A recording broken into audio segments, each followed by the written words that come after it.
نحمدہ ونصلی علی رسولہ الکریم اما بعد فاعوذ باللہ من الشیطان الرجیم بسم اللہ الرحمن الرحیم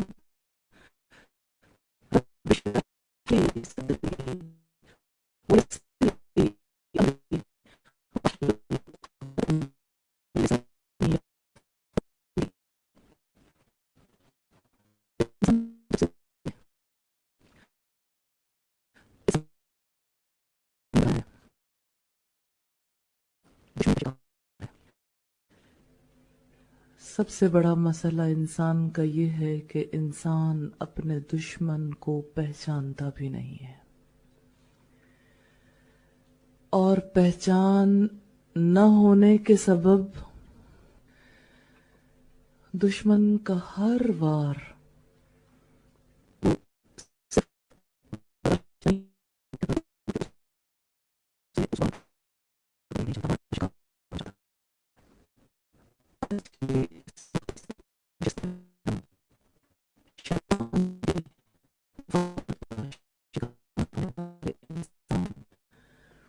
کی کیفیت کا جائزہ لیں گے، اور پھر ہم یہ دیکھیں گے کہ شیطان کو انسان پر وار کرنے کا موقع کیسے ملتا ہے، کیسے وہ انسان کے اندر داخل ہوتا ہے، اس کے دل پر قبضہ کیسے کرتا ہے۔ میں ایک واقعے سے اپنی بات کا آغاز کرنا چاہوں گی جس سے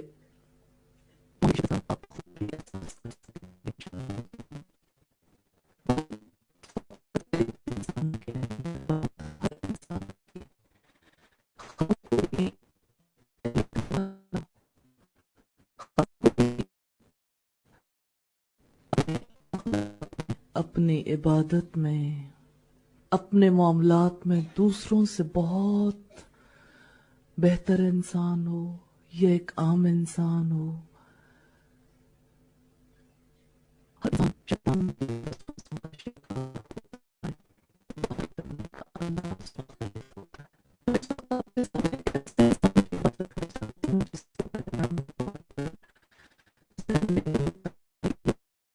شان کا وار نہیں چل سکتا۔ علم رکھنے والے انسان اور پھر علم کی مسند پر بیٹھے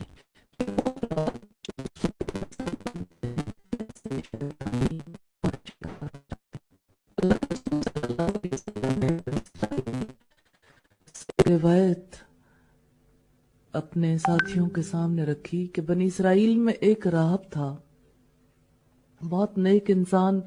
راہب جانتے ہیں کسے کہتے ہیں؟ کسے کہتے ہیں جی؟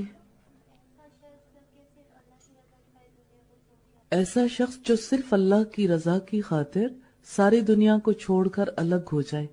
یہ جہاں تک الگ ہونے کا تعلق ہے نا، یہ بات تو ہے درست. پہلے والی بات جو ہے نا، اس میں تھوڑی سی ترمیم کی ضرورت ہے. جی کوئی اور بتائے گا؟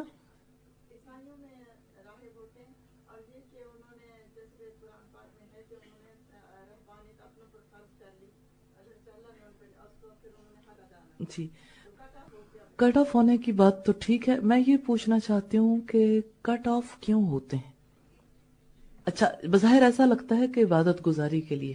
عبادت گزاری تو ہوتی ہے، عبادت بہت کرتے ہیں، لیکن پیچھے ان کے ذہن میں یا انہوں نے اپنے تجربے سے کیا سیکھا ہوتا ہے؟ ہاں جی کوئی اور بتائے گا؟ جی گناہوں سے بچنا چاہتا ہے. اچھا جی ساری باتیں ٹھیک ہے، اصلی والی بات نہیں آئی.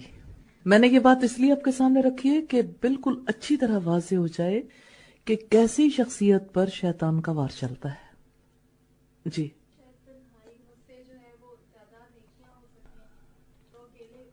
پیچھے کیا موٹیو کام کر رہا ہوتا ہے؟ جی میں لفظ کے حوالے سے آپ پر بات کلیئر کرنا چاہتی ہوں. رہبانیت کا روٹ جو ہے نا، را ہا اور با ہے. رہبانیت کہتے ہیں مسلک کے خوف زدگان، یعنی ایک ایسا شخص جو خوف زدہ ہے، اللہ کا خوف رکھتا ہے اور اسے اپنے آپ پر بھروسہ نہیں، اپنے آپ کے بارے میں خوف زدہ ہے کہیں میں دنیا کی محبت میں مبتلا نہ ہو جاؤں، کہیں دنیا کی مصروفیات، دنیا کی رغبتیں مجھے رب کے راستے سے روک نہ دیں. اللہ کا خوف آپ جانتے ہیں کیا رول پلے کرتا ہے انسان کی زندگی میں؟ اللہ کی بشارت سے دیکھیے، وَلِمَنْ خَافَ مَقَامَ رَبِّهِ جَنَّتَانِ، جو اللہ کے آگے کھڑے ہونے سے ڈر گیا اس کے لیے 2 باغ ہیں. یہ ایک خوفزدہ انسان ہے. خوفزدہ ہونے کی وجہ سے وہ دنیا چھوڑتا ہے، خوفزدہ ہونے کی وجہ سے وہ تنہا رہتا ہے، گوشہ نشینی اختیار کرتا ہے، اللہ کی عبادت پہ مصروف رہتا ہے اور اللہ کو راضی کرنے کی فکر کرتا ہے. اللہ کی ناراضگی کا اسے بہت ڈر ہے. اب یہ بات کلیئر ہو گئی راہب کے حوالے سے کہ رہبانیت کوئی کیوں اختیار کرتا ہے؟ یہ دراصل خوف کی وجہ سے اختیار کی جاتی ہے. اسلام میں رہبانیت نہیں ہے، لیکن چونکہ ہم شیطان کے وار کی بات کرنا چاہتے ہیں اس لیے یہ جاننا ضروری تھا کہ شیطان کا وار اللہ سے ڈرنے والے پر اور اتنا خوف رکھنے والے پر کہ اللہ کے لیے وہ ساری دنیا کو چھوڑ کر الگ ہو گیا، وہاں وار کیسے چلتا ہے.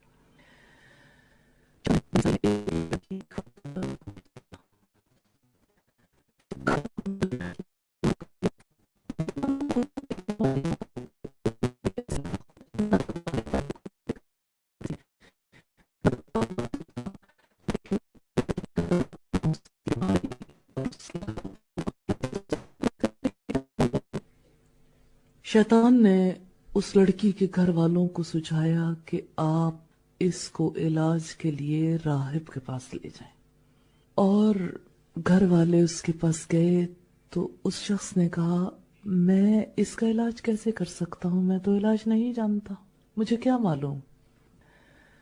اس پر گھر والوں نے بہت منت سماجت کی لیکن پھر بھی وہ راضی نہیں ہوا. گھر والوں نے اس سے ریزننگ کی، بالآخر اسے کنونس کر لیا اور راہب نے لڑکی کا علاج شروع کر دیا. اب آپ دیکھیے گا، لڑکی کا گلا گھونٹنا، لڑکی کے گھر والوں کے دل میں خیال ڈالنا، یہ جال دیکھیے گا. اب یہ تیسرا چکر ہے جس میں راہب کو شیطان نے ایگری کر لیا کہ آپ علاج کر لو. پھر اس نے وسوسہ ڈالا راہب کے دل میں، اور اب جانتے ہیں کہ اللہ نے مرد اور عورت میں ایسی کشش رکھتی ہے، تنہائی کا موقع ملے تو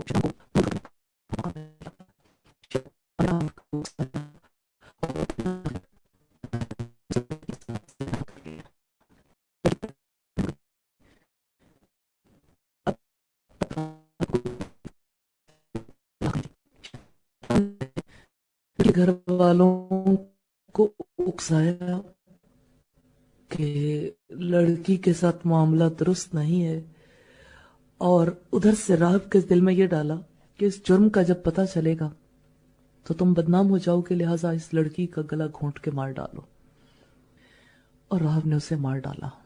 گھر والوں نے پوچھا اسے کیا ہوا، اس نے کہا بیمار تھی، مر گئی۔ گھر والے مطمئن ہو گئے، لیکن شیطان رکا نہیں۔ شیطان نے لڑکی کے گھر والوں کے دل میں یہ بات ڈالی، انہیں سمجھایا کہ یہ سارا راہب کا قصور ہے، اس نے لڑکی کو خراب کیا، پھر لڑکی کو مار ڈالا، تو آپ اس شخص کا پیچھا کریں۔ اور لڑکی کے گھر والے اٹھ کھڑے ہوئے اور انہوں نے طے کر لیا کہ اب اس سے انتقام لیا جائے گا اور اس کو اس شہر سے نکال دیا جائے گا۔ اس پر شیطان راہب کے پاس آیا، اب وہ بہت مجبوری کی کیفیت میں تھا، عزت بھی گئی اور علاقہ بھی جا رہا تھا، اور پھر یہ ہے کہ جس کو اس بنیاد پر دیس نکالا دے دیا جائے اسے قبولیت کہاں مل سکتی ہے۔ لہذا شیطان نے اسے کہا کہ آپ مجھے 2 سجدے کر لو تو میں آپ کو اس ساری مجبوری سے نکال دوں گا، اور راہب نے شیطان کو سجدے کر دیے۔ جب اس نے سجدے کر دیے تو شیطان نے کہا کہ میں کیا جانوں تمہارا کیا معاملہ ہے، اور مجھے تو اللہ سے ڈر لگتا ہے۔ میں اس واقعے کے حوالے سے جو چیز آپ کے سامنے رکھنا چاہتی ہوں وہ شیطان اور انسان کی جنگ ہے، اور اس جنگ میں دیکھیے مار کون کھا سکتا ہے؟ اللہ والا بھی، متقی، اللہ سے خوف رکھنے والا بھی۔ شیطانی جال اور شیطانی وار اس قسم کے ہوتے ہیں، انسان کو انڈرسٹینڈنگ نہیں ہوتی، پتہ نہیں چلتا کہ مجھے کہاں سے گھیر لیا گیا۔ لہذا اس امر کی ضرورت ہے کہ شیطان کی چالوں اور شیطان کے آنے کے راستوں کا علم حاصل کیا جائے، پھر اس سے بچنے کی تدابیر اختیار کی جائے۔ اس واقعے کے حوالے سے ہمیں یہ پتہ چلتا ہے کہ اگر ایک عابد و زاہد ایک اللہ کے خوف سے دنیا چھوڑ دینے والا شکار ہو سکتا ہے تو عام انسان تو شیطان کے لیے بہت ہی ہلکی چیز ہے۔ اس سے ہمیں یہ پتہ چلتا ہے کہ شیطان پوری بیک گراؤنڈ پریپریشن کرتا ہے، یعنی ایسا لگتا ہے کہ جیسے اس نے پورا ایک ماحول پریپیئر کیا، جیسے کسان ہے نا، کسان زمین کھودتا ہے، بیج بوتا ہے، کھاد دیتا ہے، پانی میں مہیا کرتا ہے، پھر اس کے بعد جو ہے حفاظت نگہداشت کرتا ہے، بیج ڈالتا ہے، پھر بیج اگتا ہے، پھر ہر اعتبار سے اس پودے کے نگہداشت کے لیے چاہے اسے اسپرے کرنے پڑے، چاہے اسے ارد گرد کے فاسد پودوں کو نکالنا پڑے، ہر اعتبار سے وہ کوشش کرتا ہے کہ وہ کسی نہ کسی طرح سے گرو کرے۔ یہ اصلاح کا طریقہ کار ہے، لیکن بالکل اسی طرح سے شیطان انسان کو گھیرنے کے لیے پورا پلاٹ تیار کرتا ہے۔ جتنا زیادہ کوئی شیطانی حملوں سے بچنا چاہتا ہو اس کے لیے اتنے ہی پھندے، اتنا ہی زیادہ چکر۔ تو اس لحاظ سے انسان بہت بڑے خطرے، بہت بڑے ڈینجر میں ہے۔ لہذا یہ جاننے کی بہت ضرورت ہے کہ انسان کس طرح سے شیطان کے وار کا شکار ہوتا ہے، کیسے شیطان انسان کے دل پر قبضہ کرتا ہے، شیطان کے دل میں داخل ہونے والے دروازے کون سے ہیں، تاکہ ہم ان دروازوں کا علم حاصل کرنے کے بعد شیطان کے لیے وہ ڈور کلوز کر دیں، وہ دروازے بند کر دیں۔ اللہ والوں نے ہمیشہ اسی طرح سے ایفرٹ سے، اللہ کی مدد سے، دعاؤں سے وہ دروازے بند کیے اور شیطانی جالوں سے بچتے رہے۔ آج ہم بھی اسی راستے پر چلنا چاہتے ہیں جو انبیاء کا، صالحین کا، شہداء کا اور صدیقین کا راستہ ہے، تو ہمیں بھی اسی طرح سے ان راستوں کا علم حاصل کرنا ہوگا اور سٹرگل، یہ جہاد بن نفس ہے، اپنے اندر کے ساتھ ایک جنگ ہے، کیونکہ یہ نفس جس طرح سے انسان کو اکساتا ہے اس نفس کا پیچھا شیطان کرتا ہے، اور اپنے نفس کا دفاع ہم خود اکیلے نہیں کر سکتے، لیکن کچھ ایفرٹس کرنے بہت زیادہ ضروری ہیں۔ سوال یہ پیدا ہوتا ہے کہ یہ کون سے دروازے ہیں جن سے شیطان داخل ہوتا ہے؟ دیکھیے، اس کمرے میں آپ کہاں سے داخل ہوتے ہیں؟ اتنے ماشاءاللہ لوگ بیٹھے ہیں، کہاں سے آپ انٹر ہوئے تھے؟ اس دروازے سے۔ کچھ لوگ پچھلے دروازے سے داخل ہوئے ہوں گے، نظر آتے ہیں؟ تو جہاں سے ہم فزیکلی انٹر ہوتے ہیں وہ دروازے تو ہمیں نظر آتے ہیں، لہذا اگر دروازہ کھلا ہے، ہم اسے بند کرنا چاہتے ہیں تو ہمارے لیے مشقت نہیں ہے۔ نظر آ رہا ہے نا، اٹھیں گے، چٹخنی لگا دیں گے، یا وہاں پر کسی پہرے دار کو بٹھا دیں گے کہ اب دروازہ نہیں کھلے گا۔ لیکن دل کے دروازے ایسے ہیں جو نظر نہیں آتے، محسوس کیے جا سکتے ہیں، پتہ چل سکتا ہے۔ ان دروازوں کے نام بتانا چاہتی ہوں۔ پہلا دروازہ غضب ہے، غصہ۔ جس وقت انسان غصے کی حالت میں ہوتا ہے تو شیطان کو دل پر قبضہ جمانے کا موقع مل جاتا ہے۔ جتنے بھی دل کے دروازے ہیں نا جہاں سے شیطان آتا ہے، یہ دراصل انسانی صفات ہیں، پوری صفات ہیں۔ انسان جب اس صفت میں مبتلا ہوتا ہے، اس حالت میں ہوتا ہے، تو شیطان کو موقع مل جاتا ہے۔ آپ نے کبھی ایکسپیرینس کیا اپنی لائف میں کہ جب غصے میں ہوتے ہیں تو سیلف کنٹرول لوز ہو جاتا ہے؟ ایسا ہوتا ہے؟ مائیں بچوں کی پٹائی کر دیتی ہیں غصے میں، شوہر کے ساتھ لڑائی ہو جاتی ہے، کئی لوگ برتن توڑتے ہیں، کئی لوگ بہت کچھ بولتے ہیں۔ غصے کی حالت میں اگر کسی انسان کو دیکھیں، وہ چلے گا تو پاؤں پٹکے گا، کسی کو دیکھے گا تو غصے والی نظروں سے دیکھے گا۔ انسانی نظریں نہیں فیل ہو رہی ہوتی، ایسا لگتا ہے کوئی حیوان آ گیا ہو۔ اور جس وقت انسان اگر اپنی شکل آئینے میں دیکھے نا غصے کی حالت میں، ایسا لگتا ہے نتنے پھولے ہوئے اور آنکھیں چڑھی ہوئی، اور اسی طرح یعنی یوں لگتا ہے کہ چہرہ پہلے سے بڑا ہو گیا اور زیادہ بھیانک ہو گیا، لیکن انسان اپنا چہرہ بھی نہیں دیکھنا چاہتا۔ ایسی حالت میں، غصے کی حالت میں، اسے اپنا چہرہ صحیح طرح دکھ بھی نہیں رہا ہوتا، ایسے لگتا ہے ایک پردہ سا آ گیا آنکھوں پر، عقل پر، اور انسان کے لیے اپنے معاملات کو ہینڈل کرنا بہت مشکل ہو جاتا ہے۔ اسی وجہ سے اللہ کے رسول صلی اللہ علیہ وسلم نے منع فرمایا، آپ نے فرمایا لا تغضب، غصہ نہ کرو، کیونکہ غصہ کرتا ہے انسان تو اس کے دل کو آگ لگ جاتی ہے، فلیئر اپ ہوتا ہے نا، وہ تمام خصوصیات انسان کے اندر پیدا ہوتی ہیں جو آگ کے بھڑکنے کی وجہ سے کہیں بھی پیدا ہو سکتی ہیں۔ اچھا، جب آگ لگتی ہے نا کسی چیز کو، جیسے لکڑی کو آگ لگتی ہے، یا کسی کپڑے کو آگ لگتی ہے، یا کسی گھر کو، یا کسی بھی جگہ پہ، تو آپ دیکھیں کہ لکڑیوں کو آگ لگتی ہے تو لکڑیاں آواز پیدا کرتی ہیں اور شعلے بھی نکلتے ہیں، دھواں بھی نکلتا ہے۔ اسی طرح سے گھر کو آگ لگتی ہے تو اس آگ کی کیفیت کیا ہوتی ہے؟ ہر چیز کو وہ لپٹیں گھیرے میں لے لیتی۔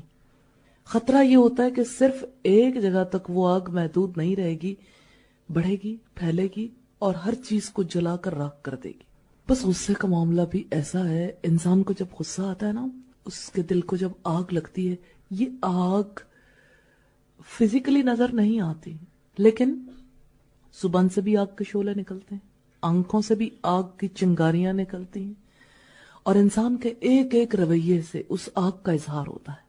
اور آپ جانتے ہیں ابلیس آگ سے بنا ہوا ہے، اور آگ سے اسے دلچسپی بھی بہت ہے۔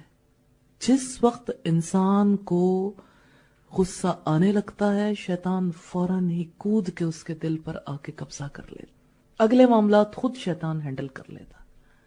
اس لیے کول ڈاؤن رہنا، غصہ نہ کرنا بہت زیادہ ضروری۔ اچھا، یہ بات عام طور پر سمجھ نہیں آتی کہ انسان آخر اپنے آپ کو غصے سے کیوں بچائے۔ مائنڈ سیٹنگ کرتا ہے انسان اپنی کہ غصہ تو سبھی کو آتا ہے، اور آخر کبھی تو غصہ آ ہی جاتا ہے، اور یہ انسانی کیفیت ہے۔ اور یہ ہے کہ ظاہر ہے کچھ غلط ہوگا تو غصہ تو آئے گا ہی، اور کچھ برا ہو تو غصہ آنا ہی چاہیے. اچھا، اس کے لیے تو انسان اپنی فلی مائنڈ سیٹنگ کر لیتا ہے، لیکن غصہ کیوں نہ آئے اس کے لیے انسان نہیں سوچتا.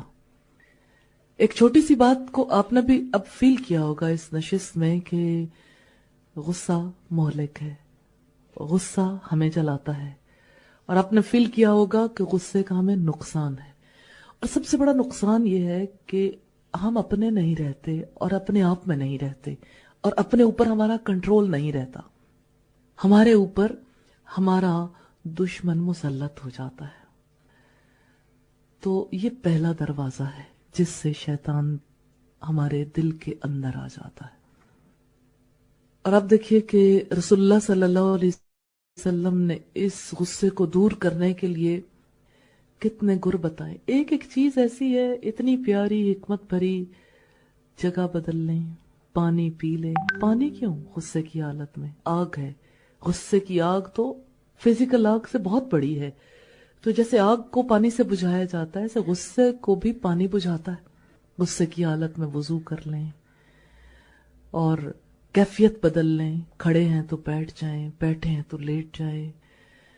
آپ یہ دیکھیے کہ یہ ترکیب اختیار کرنے سے بہرحال فرق پڑتا ہے. لیکن عام طور پر لوگ کہتے ہیں کہ غصے کی حالت میں ان میں سے کوئی کام کرنے کو جی نہیں چاہتا، یاد ہی نہیں رہتا. اور اگر کوئی کہے تب اور غصہ آتا ہے کہ ہمیں کہا ہی کیوں گیا. جانتے ہیں ایسا کیوں ہوتا ہے کہ انسان کو یہ پتا ہو کہ غصہ میرے لیے اچھا نہیں، لیکن عین غصے کی حالت میں انسان غصہ دور نہیں کرنا چاہتا. انسان چاہتا ہے کہ یہ کیفیت ذرا جاری رہے. شیطان حاوی ہوتا ہے، اور انسان کو اس کی ہلاکت کا چونکہ علم نہیں ہے کہ مجھے اس سے کتنا زیادہ نقصان ہے، اس وجہ سے اس سے بچنا نہیں چاہتا. تو آپ دیکھ لیں کہ غصہ ایک ایسا فیلڈ ہے جس کے بارے میں آپ نے اپنی لائف میں ضرور علم حاصل کرنا ہے انشاءاللہ. اور حقیقت یہ ہے کہ یہی موضوعات ہیں جن کا علم حاصل کر کے ہم اپنی حفاظت کر سکتے ہیں اللہ کی مدد سے انشاءاللہ. جی یہ بہت بڑی بات ہے جو آپ نے کہی، بے خبری. غفلت تو ایسی چیز ہے نا، جب آپ اپنی طرف سے ذرا سے غافل ہوں گے تو ظاہر ہے شیطان کو موقع ملے گا. اس کا مطلب یہ ہے کہ غافل نہیں رہنا. تو اپنے آپ کو غافل ہونے سے کیسے بچائیں؟ انسان ہے نا، کسی بھی وقت غافل ہو سکتا ہے. اللہ کے رسول صلی اللہ علیہ وسلم نے فرمایا ابن آدم کا دل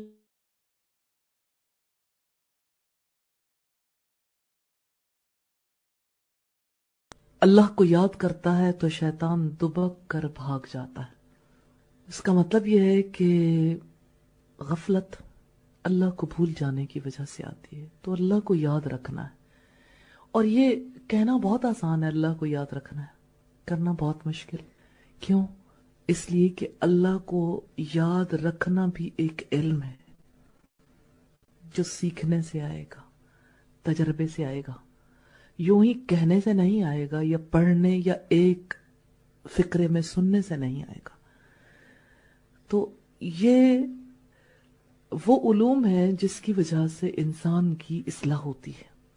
اس لیے ان چیزوں کا علم حاصل کرنا بہت زیادہ ضروری. دوسرا دروازہ، یہ کیسا دل ہے، چھوٹا سا دل اور اتنے دروازے، اتنے راستے، کس کس راستے کو انسان بند کرے.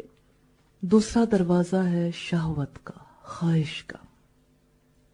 شیطان انسان کے دل پر اس وقت قبضہ کر لیتا ہے، انٹری اسے مل جاتی ہے جس وقت انسان کسی چیز کی خواہش میں مبتلا ہوتا ہے. اور وہ کون سا وقت ہے جب انسان کسی چیز کی خواہش میں مبتلا نہ ہو؟ نارملی زندگی میں آپ دیکھیں کہ خواہشات تو انسان کے دل کو گھیرے رکھتی ہیں. انسان ان خواہشات سے نکل نہیں سکتا. دیکھیں، کچھ خواہشات ضرورت کی بنیاد پر پیدا ہوتی ہیں، اور کچھ خواہشات ایسی ہیں کہ جن کا ضرورت سے کوئی تعلق نہیں ہوتا. انسان اس کو غلط فہمی میں اپنی ضرورت سمجھتا ہے، اور پھر ایسے موقع پر شیطان کو راستہ دے دیتا ہے، اور شیطان جب دل کے اندر ایک دفعہ داخل ہو جائے تو کودتا پھرتا ہے، پھر جیسے چاہے وہ اس دل کے ساتھ کھیلتا ہے. جیسے غضب کی حالت میں شیطان دل کے ساتھ یوں کھیلتا ہے جیسے بچہ گیند کے ساتھ کھیلتا ہے. اور بال کے ساتھ بچہ کیسے کھیلتا ہے؟ کبھی نیچے مار، کبھی اوپر پھینک، کبھی اس کو پش کر کے گرا دیا، کبھی کچھ اور سلسلہ کر لیا، یعنی ایک جگہ ٹھہرنے نہیں دیتا بچہ. ایسے ہی شیطان دل کے ساتھ معاملہ کرتا. خواہش کے حوالے سے جو بات آپ کے سامنے رکھنا چاہتی ہوں رسول اللہ صلی اللہ علیہ وسلم کی زندگی سے. کتنے محتاط تھے اللہ کے رسول صلی اللہ علیہ وسلم. آپ صلی اللہ علیہ وسلم نماز ادا کر رہے تھے اور آپ کو تحفے میں ایک چادر ملی تھی ابو جہم سے. توجہ ہٹ گئی. پہلا کام یہی ہوتا ہے کہ کوئی ایسی چیز جو آپ کو اپنے اندر انوالو کر لے، اس کی وجہ سے دوسرے ماحول سے انسان کی توجہ ہٹ جاتی ہے. اب صلی اللہ علیہ وسلم نے جب توجہ بڑھتی ہوئی اور توجہ ہٹتی ہوئی محسوس کی تو آپ نے وہ چادر طے کی اور اپنے ایک صحابی کو دی کہ جاؤ ابو جہم کو کہہ دو کہ یہ چادر واپس لے لے، مجھے کوئی سادہ چادر دے دے. گفٹ کی تھی انہوں نے. رنگ اٹریکٹ کرتے ہیں انسان کو. انسان رنگوں کو چھوڑ نہیں سکتا، نہ اسے چھوڑنا چاہیے، لیکن کچھ اوقات ایسے ہوتے ہیں، کچھ معاملات ایسے ہوتے ہیں جہاں پر انسان کو زیادہ کنسنٹریٹ کرنے کی ضرورت ہوتی، زیادہ توجہ دینے کی ضرورت ہوتی. مثال کے طور پر صلاۃ میں اللہ کی طرف توجہ کی ضرورت ہوتی ہے. لہٰذا ایسی حالت میں اگر انسان کی توجہ بٹ جائے تو نیچرلی انسان خالی ہاتھ رہ جاتا ہے، کچھ بھی اسے حاصل نہیں ہوتا. اور نماز کی حالت ایسی ہوتی جس میں شیطان زیادہ حملہ آور ہوتا ہے، زیادہ اس کی کوشش ہوتی کہ انسان کو انوالو کر لے. حقیقت یہ ہے کہ چھوٹی چھوٹی چیزیں ہوتی ہیں انسان کو کس طرح اپنے اندر انوالو کر لیتی ہیں. مجھے ایک میری اسٹوڈنٹ نے کہا یہ جو میری جائے نماز ہے دیکھیں آپ اس کے اوپر کیسے تصویریں بنی ہوئی ہیں، اور مجھے بہت زیادہ گلہ ہے، دیکھیں یہ اس کا منہ ہے، یہ کان ہے، یہ سارا سلسلہ ہے. میں نے ان کی بات سنی، جائے نماز دیکھی.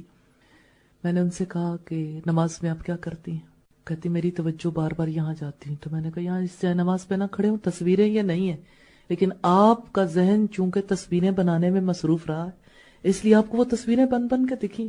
اور آپ دیکھیں کہ جو جائے نماز جتنا زیادہ منقش ہوگا، جتنا زیادہ اس کے اوپر مختلف قسم کی چیزیں بنی ہوں گی، ایون بیت اللہ یا مسجد نبوی یا روضہ رسول، توجہ بہرحال ہٹ جاتی ہے. اچھا، جن لوگوں نے بیت اللہ بنانا شروع کیا ہوگا نیت یہی ہوگی کہ نظر جو ہے وہ بیت اللہ پر پڑے تو انسان کا خیال اور انسان کی سوچ کا رخ بھی ادھر رہے. لیکن آپ مجھے اپنی زندگی سے بتائیے گا، آپ جس جائے نماز پہ نماز پڑھتے ہیں اگر بیت اللہ کی تصویر بنی ہے، خیال آتا ہے اسے دیکھ کے بیت اللہ کا، اور وہ خیال وہیں رہتا ہے؟ مجھے ایسا لگتا ہے کہ جس رنگ میں بیت اللہ بنا ہوتا ہے وہ رنگ تو بیت اللہ کا ہے نہیں. یعنی صرف ایک نظر اس پہ پڑتی بس پھر خیال ہٹ گیا، اس کے بعد اگلا سلسلہ پھر اپنے قابو میں ہی نہیں رہتا. یہ چھوٹی سی مثال دے رہی ہوں اس وجہ سے کہ نماز کی حالت میں انسان چونکہ طے کر کے رب کے پاس گیا ہوتا ہے، این نماز کی حالت میں دیکھیے ڈی ٹریک کیسے ہوتی، سوچ نظر کی وجہ سے کیسے ہٹتی. جس چیز پہ نظر پڑتی ہے نا اس کی وجہ سے انسان کی نظر ہٹتی ہے. بس ایک دفعہ نظر نے کچھ دیکھ لیا، نظر ہٹ گئی، خیال بھی ہٹ گیا. اگلا معاملہ شیطان کے لیے بہت آسان ہے. کبھی آپ وائٹ شیٹ پہ نماز پڑھیں اور کبھی کلرڈ جائے نماز پہ، دونوں میں آپ کو واضح فرق فیل ہوگا. یہ ایک ایگزامپل ہے، اس کا یہ مطلب نہیں کہ آپ جائے نمازیں اٹھا دیں. یہ ہر ایک کی اپنی چوائس ہے کس طرح سے وہ نماز پڑھنا چاہتا ہے. اگر کسی کو نہیں پرابلم ہوتی تو ٹھیک ہے، اللہ کے رسول کو تو پرابلم ہوئی تھی، اب ان سے زیادہ کون ہے جو اپنے آپ کو ہینڈل کر سکتا ہو. بہرحال پرابلم بہت ہوتی ہے. میں نے اس دفعہ دیکھا کہ حرم میں آنے والے بہت سارے ترکی کے افراد ایسے تھے اور اسی طرح سے موروکو کے آنے والے افراد ایسے تھے جنہوں نے وائٹ کلر کی اور آف وائٹ کلر کی جائے نمازیں لی ہوئی تھی. اور اس سے یہ فیل ہو رہا تھا کہ جیسے ایک انسان خود پرابلم میں ہوتا ہے اور اپنے پرابلم کو سالو کرنے کے لیے ایک انسان نے رنگوں کی بجائے ایسا سلسلہ اختیار کر لیا جس سے سوچ نہ بٹے. اچھا، آپ نماز کی حالت میں دیکھیے، پھر عام حالات میں دیکھیے کہ پھر انسان کہاں سے کہاں چلا جاتا ہے. ہم اسے کچھ ایگزامپل سے دیکھیں گے. سب سے پہلے میں اپنی مثال دیتی ہوں. جیسے ابھی پرسوں میں نماز پڑھ رہی تھی اور نماز پڑھتے ہوئے یوں ہوا کہ میرا دوپٹے میں جو تھوڑا بہت کام ہوا تھا تو اس کے دھاگے میں میری انگلیاں الجھیں، تو میرے لیے نماز پڑھنا انتہائی ڈیفیکلٹ ہو گیا. میں نے سلام پھیرتے ہی پہلا کام یہ کیا کہ وہ کپڑے چینج کرے، دوسرے کپڑے پہنے، سکون کے ساتھ میں نے نماز ادا کی. میں نے فیل کیا کہ اتنی لڑائی لڑنا کتنا مشکل ہے کہ ادھر سے سوچ ہٹ رہی ہے پھر سوچ لے کے آؤ. یعنی انسان تو ایک کشمکش میں مبتلا ہو گیا، اللہ سے تو اس کا دھیان ہٹ گیا نا، وہ توجہ نہیں رہتی. اب آپ دیکھیں عین اس موقع پر جس وقت آپ آپس میں بیٹھ کے رنگوں کی، ڈیزائنز کی، فیشنز کی اور کون سی چیزیں ان ہیں کون سی آؤٹ ہیں اس پر بات کر رہے ہوتے ہو، عین اس موقع پر کیسے ممکن ہے کہ انسان کی توجہ رب کی طرف رہے. جتنا انسان اس قسم کی گفتگو کرتا ہے تو ظاہر ہے کہ اتنا ہی شیطان کو عمل دخل کا موقع ملتا ہے. اچھا ایک چیز ذہن میں رکھیے گا کہ ان چیزوں کے استعمال سے رب نے روکا نہیں ہے. آپ خوبصورت گھر بنائیے لیکن حضرت سلیمان علیہ السلام جیسا دل بھی لے آئیے کہ پھر مال کی محبت آپ اللہ کی محبت کی وجہ سے اختیار کیجئے. لیکن ہے بہت مشکل راستہ. جتنا زیادہ انسان دنیا کی محبت میں انوالو ہوتا ہے، ڈسکس کرتا ہے نا، ڈسکشن جو ہے نا یہ انسان کو لے ڈوبتی ہے. اس کے خیال میں رہنا یہ انسان کو لے ڈوبتا ہے. ہر وقت انسان سوچتا رہے اپنے لباس کے بارے میں، اپنے گھر کے بارے میں، گھر کی ڈیکوریشن کے حوالے سے، اتنا زیادہ انسان کی توجہ اللہ کی طرف سے ہٹ جاتی ہے. یہاں سے شیطان کو در آنے کا موقع بہت ملتا ہے. تو اسی طرح سے آپ دیکھیے کہ جیسے عام زندگی میں ایک انسان جو ہے وہ کوئی بہت پیاری چیز دیکھتا ہے تو وہ چیز جو ہے وہ انسان کے مائنڈ میں کافی دیر تک رہتی ہے. انسان تھوڑی دیر گزرتی پھر وہی بات کرتا ہے، تھوڑی دیر گزرتی پھر اسی کی بات سامنے آ جاتی. یا تو کوئی چیز بہت پنچ کر رہی ہو یا بہت زیادہ اٹریکٹ کر رہی ہو، انسان اس طرف کو کھنچتا ہے. خواہش کا راستہ ایسا ہے جہاں سے شیطان بہت جلدی حملہ آور ہوتا ہے. انسان اگر اچھے کپڑوں کی خواہش رکھے، پہننے سے کسی نے نہیں روکا، لیکن ایک جو شیخ چلی کی طرح خیالات کے تانے بانے بننا ہے نا، یہاں سے کام خراب ہوتا ہے کہ انسان دیر تک اسی طرح کے خیالات اور اسی طرح کے تانے بانے میں الجھا رہے. انسان کے لیے اپنے آپ کو بچانا بے حد مشکل ہے. اور کتنا کانفیڈنس ہے نا سب لوگوں کو کہ نہیں ہمیں تو اس طرح کی بات چیت یا اس طرح کے ماحول میں رہنا متاثر نہیں کرتا. نادان ہے وہ انسان جو اپنے آپ کو اس طرح کے دھوکے میں رکھتا ہے کہ نہیں یہ چیزیں مجھے متاثر نہیں کرتی، انسان کے اوپر اثر انداز ہوتی ہیں. انسان بس یوں سمجھ لیجئے کہ انسان جس ماحول میں رہے، جو اللہ نے رزق دیا، جو کچھ بھی وہ استعمال کر رہا ہے، اپنی سوچ کو ہینڈل کر لے. یہ چیزیں جو ہے نا سوچ کو ہینڈل کرنے میں رکاوٹ بنتی ہیں. انسان یہ سوچتا رہے کہ مجھے کون سے کھانے پسند ہیں اور کھانے کے بارے میں وقت لگائے غور و فکر کرنے میں اور ڈسکس کرنے میں، کون سے لباس پسند ہیں اور کون سے لوگ پسند ہیں، کس کی کون سی بات مجھے اچھی لگتی ہے. تذکرہ تو ایک ہی ہے، انہا ذی تذکرہ. کون سا ہے تذکرہ؟ اللہ کا کلام. تو کلام کا تذکرہ کرنا انسان کو زیب دیتا ہے کہ انسان معزز ہے نا، اللہ نے اسے ساری مخلوقات سے معزز بنایا تو معزز کام کرے، نبیوں والا کام. باقی زندگی کی ضروریات اس نے پوری کرنی، ان میں انوالو نہ ہو. اور انوالو انسان ہوتا ہے، بچا انسان نہیں سکتا اپنے آپ کو. جتنا آپ انوالو ہوں گے اتنا اپنے لیے مشکلات کھڑی کریں گے. تو خواہشات کسی بھی نوعیت کی ہوں، بہرحال خواہشات دل کے اندر پیدا ہوتی ہیں. تو جو ہی کوئی خواہش جنم لیتی ہے، خواہش کا جنم لینا دراصل انٹری دے دیتے ہیں شیطان کو. دروازہ کھل جاتا ہے، جو کچھ جی چاہے کر لے. اب اس سے شیطان اندر آ چکا، اور جب وہ اندر آ جائے تو اس کا پیچھا کرنے سے وہ نکلتا نہیں ہے جلدی. یہ جو بھی میں نے حدیث آپ کے سامنے بیان کی نا کہ جب بندہ اللہ کا ذکر کرتا ہے تو شیطان دبک کر بھاگ جاتا ہے، تو کیا واقعی ایک انسان کے ذکر کرنے سے شیطان چلا جاتا ہے؟ میں نے اپنے بیٹے سے کہا، بہت اس کے غصے سے کان لال ہو رہے تھے، تو میں نے کہا کہ آپ غصہ نہ کرو، اعوذ باللہ پڑھو. کہتا اعوذ باللہ پڑھتا ہوں، غصہ پھر بھی نہیں جاتا، پھر بھی غصہ آتا ہی جا رہا ہے، آتا ہی جا رہا ہے. اب آپ دیکھیے کہ اعوذ باللہ پڑھنے سے، اللہ کو یاد کرنے سے، اللہ کی پناہ مانگنے سے انسان اس کیفیت سے کیوں نہیں نکلتا؟ یوں سمجھ لیجئے کہ جیسے آندھی آتی ہے نا، تو آندھی کے تھم جانے کے بعد آندھی کے جو باقیات السیئات ہے نا، اس کو دور کرنے میں ٹائم لگتا ہے. آندھی کی وجہ سے جو ڈسٹربنس ہوئی، ہر طرف جو مٹی پھیل گئی، صفائی ستھرائی کرنی، ٹائم تو لگے گا. بس یوں سمجھ لیں کہ انسان کے اندر بھی خواہشات کی آندھیاں چلتی ہیں اور صفائی ہوتی نہیں. تو اگر انسان اپنے اندر کی صفائی ساتھ ساتھ کرتا رہے اور آئندہ کے لیے خواہشات پر بند باندھنا شروع کر دے، اپنا علاج کرنا شروع کر دے، تو توقع کی جا سکتی ہے کہ شیطان کی آمد کا راستہ روکا جا سکے. شیطان کی آمد کا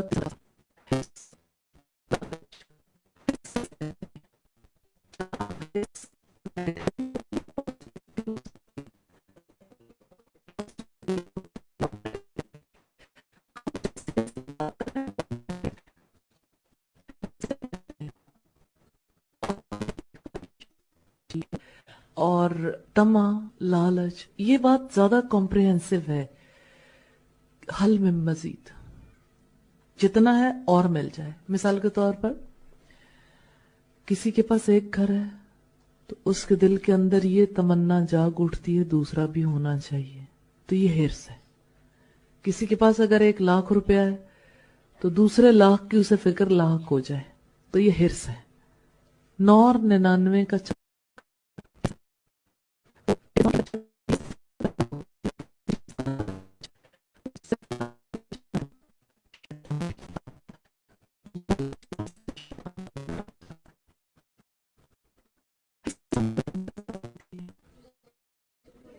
کتے کے اندر حرص زیادہ ہوتی ہے. کبھی کتے کو دیکھا آپ نے؟ حرص کی تصویر ہے.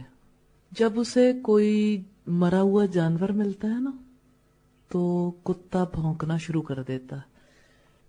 اس کو کھانا شروع کرتا ہے، کھا نہیں سکتا، لہذا وہ باقی کا حصہ مٹی میں دبانے کے لیے لے جاتا ہے.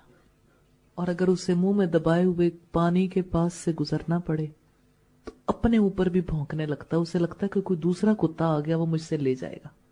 یہ حرص کی تصویر ہے. کیا انسانوں کے اندر بھی ایسی حرص ہوتی ہے؟ واقعی ہوتی انسانوں کے اندر کہ انسان یہ چاہے کہ جو کچھ مجھے میسر ہے وہ مجھے میسر رہے، اس سے کسی اور کو کوئی حصہ نہ ملے. اور کیا انسانوں کے اندر یہ صفت ہوتی ہے کہ انسان جو ہے وہ کسی دوسرے کے مطالبہ کیے بغیر یا کسی دوسرے کے نظر اٹھائے بغیر یہ محسوس کرنے لگے کہ شاید یہ ہمارے مال کا مطالبہ کر لے گا؟ ایسا ہوتا ہے کبھی؟ تو یہ جو صورت ہے یہ حرص کی صورت ہے. حرص جب انسان کے اندر پیدا ہوتی ہے نا تو اس کی سوچ بدل جاتی ہے، ایکٹیویٹیز بدل جاتی ہیں. اور پانے کی تمنا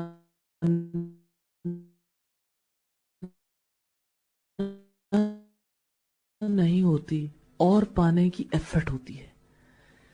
وقت لگتا ہے، صلاحیت لگتی ہے، اور پانے کے لیے پھر بہت کوششیں کرنی پڑتی ہیں. تو یہ کبھی آپ نے سوچا ملاوٹ کیوں ہوتی ہے؟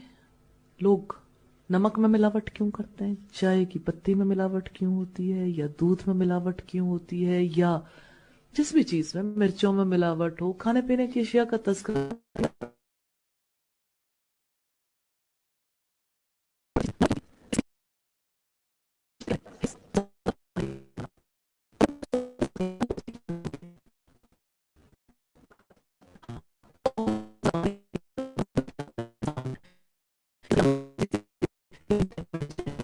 انسانیت تکلیف میں آئے گی. یاد رکھتا ہے انسان ایک بار قیمت بڑھے گی تو میرا فائدہ ہوگا، یہی بات اس کے ذہن میں رہتی ہے، اپنا فائدہ. حریص انسان سیلف سینٹرڈ ہوتا ہے، خود غرض، اور ایسی غرض اسے لاحق ہوتی ہے جو غرض کبھی ختم ہی نہیں ہوتی، جس میں اسے کبھی دوسروں کی تکلیف کا احساس نہیں ہوتا. سنگ دل بے رحم ہو جاتا ہے. حرص کے راستے سے شیطان آتا ہے. اور پھر انسان جو ہے اس حرص کے حوالے سے اگر دیکھے تو یہ حرص کبھی کسی موڑ پر ختم نہیں ہوتی، اور پانے کی تمنا ایسی ہے کہ یہ تمنا دن بدن بڑھتی چلی جاتی ہے. کہیں پہ جا کے کوئی حد نہیں ہے جہاں پر یہ حرص رک جائے. اللہ کے رسول صلی اللہ علیہ وسلم نے ارشاد فرمایا، یہ حضرت ابو درداء کی روایت ہے، سنن نبی داؤد میں یہ روایت موجود ہے، کسی چیز سے تیری محبت تجھے اندھا اور بہرا کر دیتی ہے. مال سے محبت ہو یا جو بھی چیز پانے کی انسان تمنا کرتا ہے، انسان کے اندر جو چیز پیدا ہوتی ہے اندھا پن، پردہ آ گیا نا آنکھوں کے سامنے، عقل کے سامنے. انسان پھر کچھ اور نہیں دیکھتا، صرف اپنا مقصد ہی دیکھتا ہے، اور اسی طرح سے انسان بہرا بن جاتا، اس پر کوئی نصیحت کارگر نہیں ہوتی. تو دیکھیے، بات غضب کی ہو، شہوت کی ہو یا بات حرص کی ہو، نصیحت اثر انداز نہیں ہوتی، کیونکہ اندر شیطان موجود ہے، شیطان جو چلا آیا. اس لیے اس حرص کا علاج بہت ضروری ہے، اور حرص بھی ایسا موضوع ہے جس کا علم حاصل کرنے کی باقاعدہ ضرورت ہے. جی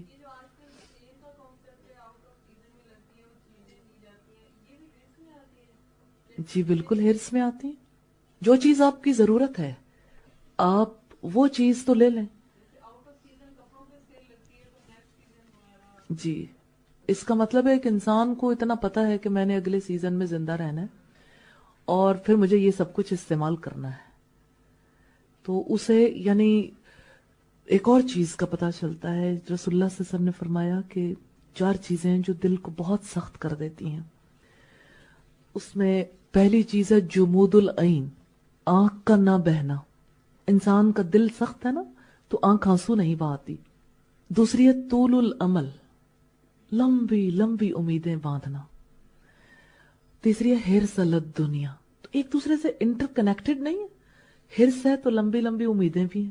حرص کی وجہ سے انسان بہت آگے تک جا کے پلان کرتا ہے، اور ایسے پلان کرتا ہے کہ گویا اس نے کبھی مرنا ہی نہیں. تو انسان کو اپنے لیے اتنا ہی چیزوں کو ذخیرہ کرنا چاہیے جتنا یعنی اسے فوری طور پر ضرورت ہے. اللہ کے رسول صلی اللہ علیہ وسلم نے تو یہ فرمایا کہ کل کی فکر نہ کرو. اور سچی بات یہ ہے کہ جن لوگوں نے یہ روش اپنائی ہے نا کہ آنے والے کل کی فکر نہیں کی، اللہ نے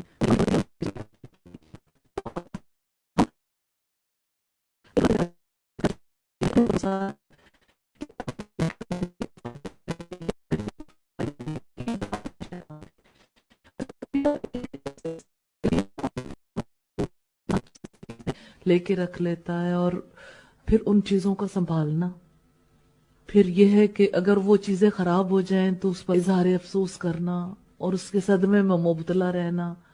اور پھر یہ کہ اگر وہ آئندہ پسند نہ آئے تو ظاہر ہے کہ انسان پھر بھی تکلیف پہ مبتلا ہوتا ہے. تو ظاہر ہے ایک ایک چیز اللہ سے تو ڈی ٹریک کرنے والی ہے نا. دنیا میں انسان انوالو ہوتا ہے. جہیز جمع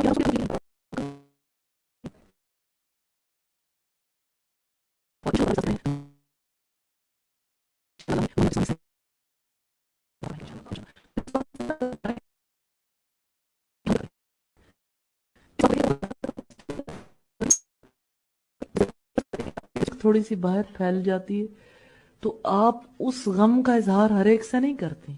آپ ٹیشو پیپر اٹھائیں گے، اپنے لپسٹک ٹھیک کر لیں گے. بس بات اتنی ہے کہ اگر غلطی ہے تو اس کو درست کر لینا ہے، اس کا صدمہ نہیں کرنا. اچھا پھر فلان بھی ایسے کیوں کر رہی ہے ساری سوسائٹی میں.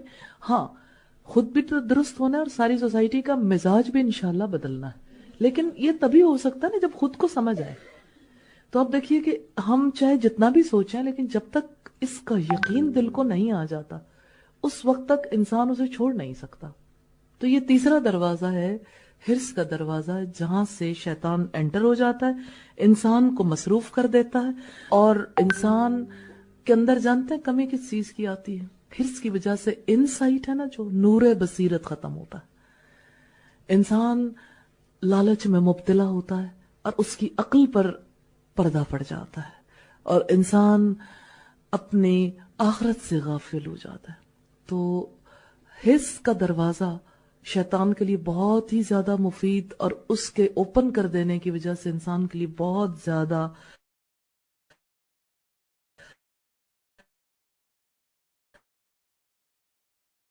مسائل پیدا ہو جاتے ہیں. چوتھا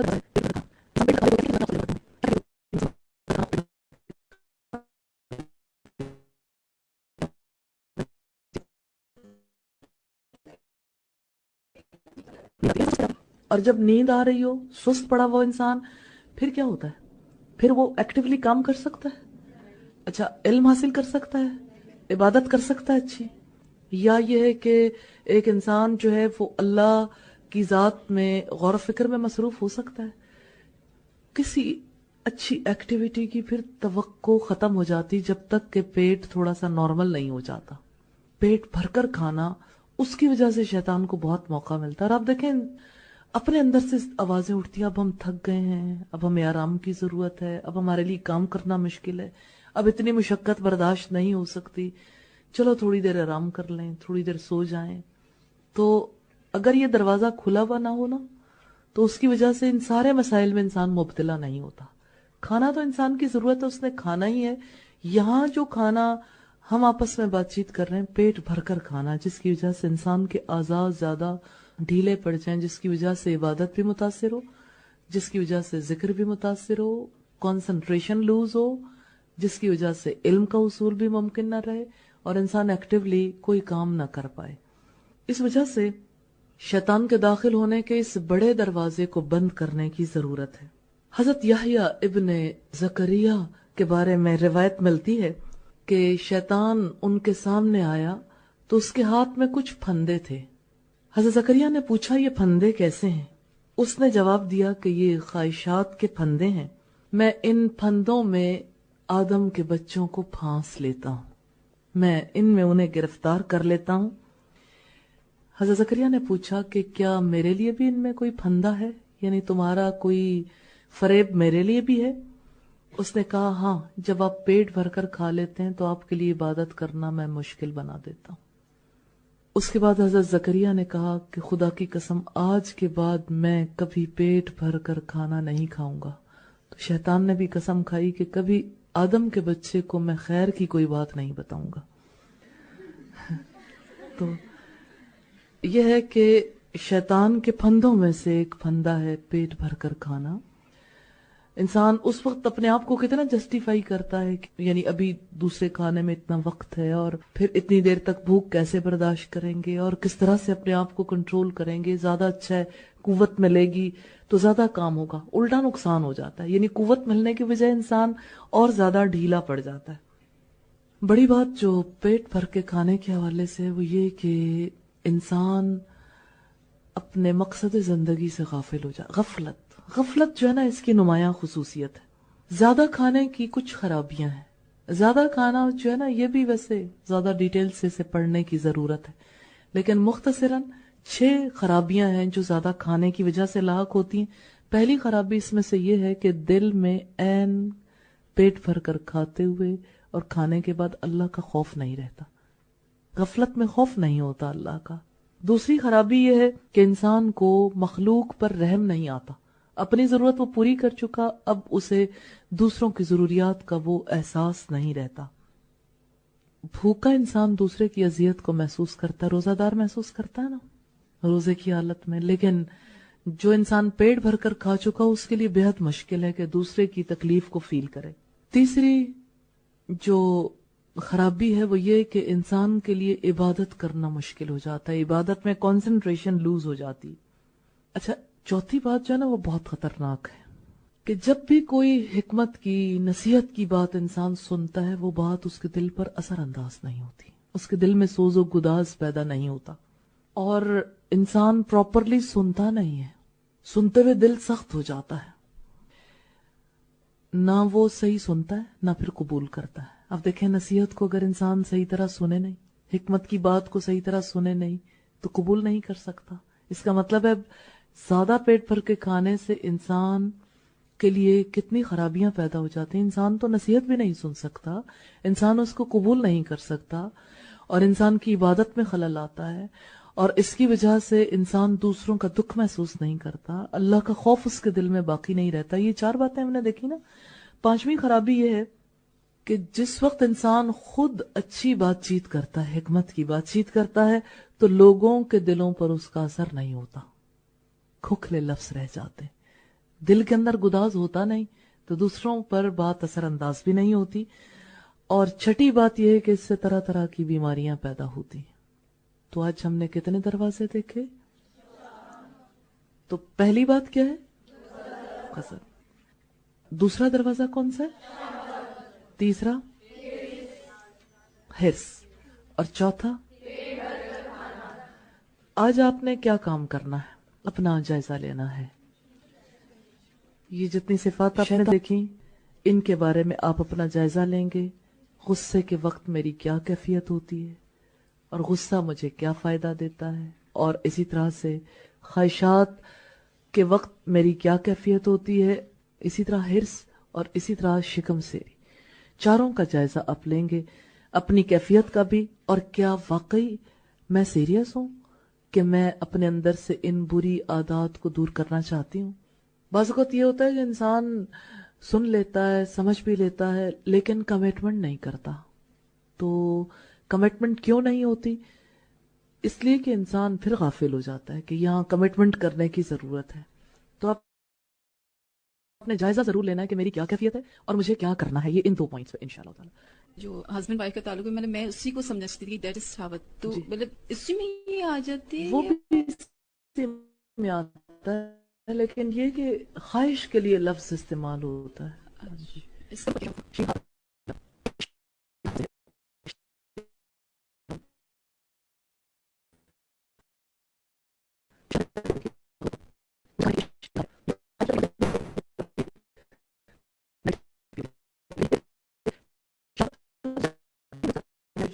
سینس میں یوز کرتے ہیں، لیکن خواہشات ہم جب اردو میں یوز کرتے ہیں تو یہ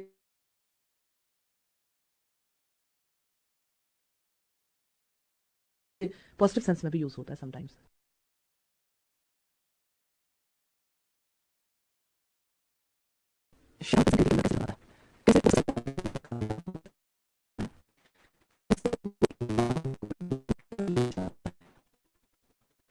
دل کے دروازے. ہم نے 4 دروازے دیکھے اور اب بھی کچھ اور دروازوں کے بارے میں جاننا ہے. کون کون سے دروازے تھے؟ غضب یعنی غصہ، غصے کے وقت شیطان کو آنے کا موقع ملتا ہے.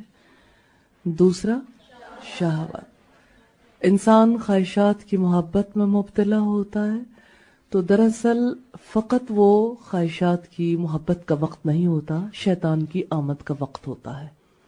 نمبر 3 حرص، جب کسی چیز کی حرص، شدید خواہش، شدید محبت انسان کو لاحق ہوتی ہے، این وہ وقت شیطان کی آمد کا ہوتا ہے. نمبر 4 پیٹ بھر کر کھانا، جس وقت انسان کا پیٹ بھرا ہوا ہوتا ہے، این بھرے ہوئے پیٹ والا انسان شیطان کی آمد کے لیے اپنے دل کے دروازے کھول دیتا ہے. اسے معلوم نہیں کہ میں نے کوئی دروازہ کھولا ہے، لیکن اس کے اندر ایسی صفت موجود ہے جس کی وجہ سے شیطان کو موقع مل جاتا ہے. یہ دروازے جو دل کے ہیں جہاں سے شیطان آتا ہے، یہ دراصل انسان کی صفات ہیں. ان صفات کی وجہ سے انسان کی ایسی ذہنی اور دلی کیفیت ہوتی ہے کہ شیطان کو عمل دخل کا موقع مل جاتا ہے. 5واں دروازہ حسد کا ہے. اللہ کے رسول صلی اللہ علیہ وسلم نے فرمایا کہ حسد عقل کو ایسے کھا جاتا ہے جیسے آگ لکڑیوں کو کھا جاتا. حسد کیا ہے؟ کسی کے پاس اللہ کی نعمت کو دیکھ کر یہ خواہش رکھنا کہ اس کے پاس وہ نعمت نہ رہے، مجھے مل جائے. اور اگر یہ خواہش دل کے اندر ہو کہ جو اس کے پاس ہے اس کے پاس بھی رہے لیکن مجھے بھی اللہ نصیب کر دے، تو یہ رشک ہے. دونوں میں فرق ہے. حسد انسان کے اندر کیسے پیدا ہوتا ہے؟ حسد کو پیدا کرنے والی چیز کینہ ہے. کینہ کسے کہتے ہیں؟ کسی کے بارے میں اچھا خیال نہ رکھنا، یہ ابتدا ہے کینے کی. لیکن پھر اس خیال کو پروان چڑھانا، بار بار سوچنا، ڈسکس کرنا، پھر آہستہ آہستہ جس کے بارے میں برا خیال رکھا اس کی برائی کا دل میں گھر کر جانا، پھر اس شخص سے نفرت کرنا. یہ کینے کے پیدا ہونے اور کینے کے پروان چڑھنے کا عمل ہے. کینہ انسان کے قلب میں کیسے پیدا ہوتا ہے؟ کون سی چیز ہے جو کینے کو پیدا کرتی ہے؟ غضب، غصہ. کسی پہ غصہ آیا نا تو اس کے بارے میں دل میں برا خیال آ سکتا ہے. آپ کے ساتھ کبھی ایسا ہوا کہ آپ کو کسی پہ غصہ آ رہا ہو تو ایسے نہیں لگتا جیسے کھٹ کھٹ کھٹ کھٹ تیزی کے ساتھ اس کے بارے میں کئی خیال ذہن کے اندر آ جاتے ہیں؟ آپ نے کوئی دعوت دی ہوتی، میرے ذہن میں ایسے خیال آتے ہیں. آپ نے کبھی سوچا ہوتا ہے؟ کبھی ایسا نہیں ہوتا. لیکن وہ خیال اتنی تیزی کے ساتھ کہاں سے آتے ہیں؟ اتنا ہائپر ایکٹیو ہو جاتا ہے نا انسان کا مائنڈ. انسان نہیں بھی چاہے تب بھی ایک کے بعد ایک لائن لگ جاتی ہے، فلم سی چل نکلتی ہے. تو غصے کی حالت میں ایک انسان کسی کے بارے میں نیگیٹو تھاٹ یا نیگیٹو خیال کو قبول کرتا ہے. لیکن بات صرف اتنی نہیں کہ وہ پڑا ہوا ہے، وہ خیال ملٹی پلائی ہوتا ہے. ملٹی پلائی ہوتا ہے نا، ملٹیپلیکیشن ہوتی ہے. اور اتنی ملٹیپلیکیشن کا انسان کا دل کینہ زدہ ہو جاتا ہے. جیسے وائرس زدہ ہو جاتے ہیں، بیج وائرس زدہ ہوتے ہیں، یا کوئی چیز وائرس زدہ ہو جاتی ہے، زندہ چیزیں. ایسے انسان کا دل پوری طرح جکڑا جاتا ہے، اور پھر ایک انسان دوسرے کے بارے میں اچھا سوچ ہی نہیں سکتا. مثلاً کیسے؟ جیسے کسی کے بارے میں اگر دل میں برا خیال راسخ ہو گیا نا، اب اس کی ہر اچھی چیز بری لگتی ہے. اس کا خوش ہونا برا لگتا ہے، اس کو کوئی نعمت ملے تو برا لگتا ہے. بس دل چاہتا ہے کہ اس کو نقصان پہنچایا جائے، اس کی وہ جو نعمت ہے وہ کسی طرح ختم ہو جائے. میرے ہاتھوں نہیں ختم ہوتی، ویسے ختم ہو جائے. اس کے لیے بد دعائیں اور اس کے لیے برے اعمال، سب کچھ پھر دراتا ہے. یہ حسد ہے. کینے کے بعد حسد کا نمبر. اور حسد اگر کسی دل کے اندر جگہ بنا جائے تو سمجھیں ساری برائیاں دل کے اندر جگہ بنانے کی پوزیشن میں ہے. ایسا نہیں لگتا کہ جیسے شیطان کے جو لشکر ہے نا، بری صفات، برے اعمال، وہ سارے انتظار میں ہے کہ ایک انسان ایک برا خیال اگر اپنے اندر آنے دیتا ہے، بس اگلا کام شیطان کرتا رہتا ہے، اندر ہی اندر، اندر ہی اندر. یہ سلسلہ پروان چڑھتا ہے اور پھر انسان پورے طریقے سے برائیوں میں مبتلا ہو جاتا ہے، دل سیاہ ہو جاتا ہے. تو حسد ایسا راستہ ہے جس کے توسط سے شیطان دل کے اندر چلا آتا ہے، اسے دل کے اندر کام کرنے کا موقع مل جاتا ہے. سوال یہ پیدا ہوتا ہے کہ حسد کا علاج کیا ہے؟ حسد کیسے درست ہوگا؟ ہمیشہ علاج جو ہے نا روٹ سے ہوتا ہے. روٹ اس کی جو ہے نا پہلے تو کینے کے ساتھ جا ملتی ہے، پھر کینے سے غضب میں. اس کا مطلب یہ ہے کہ بنیادی طور پر غصے کو کنٹرول کرنا ہے آئندہ کے لیے. لیکن اب جس کے بارے میں حسد میں مبتلا ہو چکے، اب اس حسد کا علاج کیسے ہو؟ یہ لمبا کام ہے، ریاضت نفس ہے. اور اخلاق کبھی ریاضت کے بغیر درست نہیں ہوتے. اس ریاضت میں اکیلا انسان کافی نہیں ہے. اس ریاضت کے لیے اللہ تعالیٰ نے پیغمبروں کو ڈیپیوٹ کیا.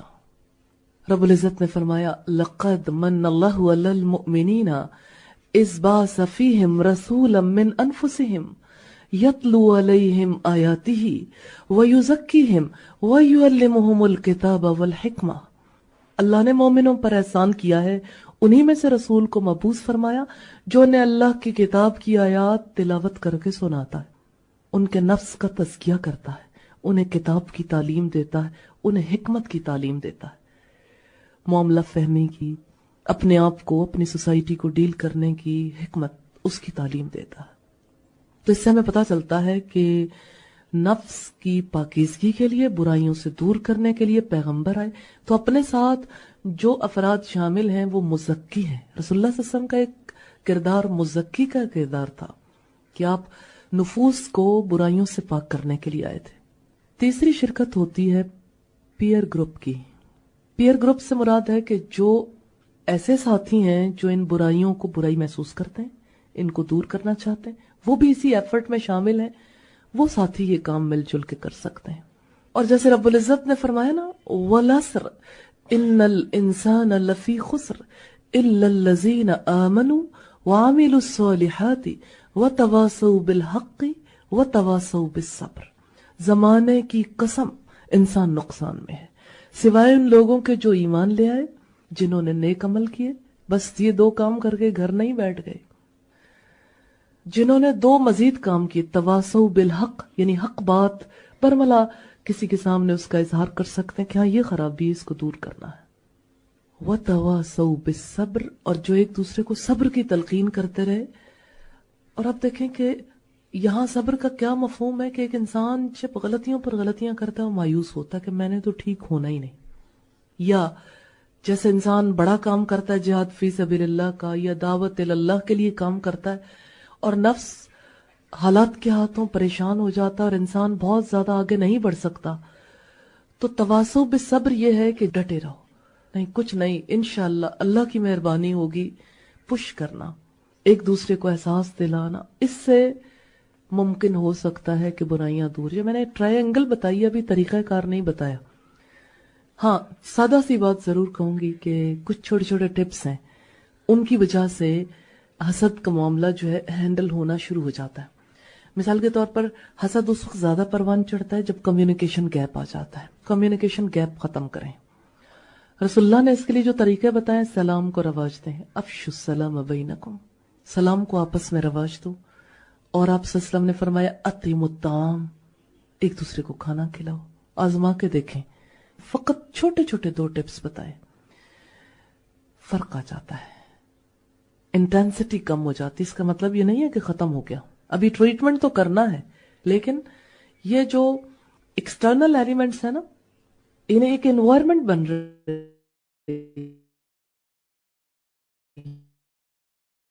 ہے،